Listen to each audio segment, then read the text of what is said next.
Pag-uusapan po natin ay kung paano po ba mag-set o mag-turn on ng fingerprint lock sa inyo pong GCash. Kasi ang kagandahan po sa fingerprint, kayo lang po ang posibleng makapagbukas ng inyo pong GCash app. So punta po tayo sa ating GCash. Ayan po, yung fingerprint or biometrics po, isa po yon. So punta po kayo doon sa GCash app ninyo, open nyo po yon. Ayan. Makikita nyo po lahat po ng GCash ko kasi naka-biometric po yan. Ayan po. Hindi nyo lang nakita kasi for security purposes po. Pindutin natin remind me later and pindutin nyo po yung inyo pong profile na nakasulat dito sa baba sa my right side. Click nyo po yon, then go to, ayan po, setting. Ayan po, makikita nyo po yung setting. Ayan po, click nyo lang yung setting na yan.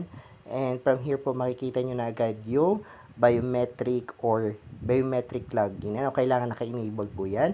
Pindutin natin yun. Makikita nyo po, naka-blue dot po siya. Ayan po. So, ibig sabihin, naka-switch on. I-switch on nyo po yan, then may procedure po doon. Kailangan yung i-register yung inyo pong fingerprint.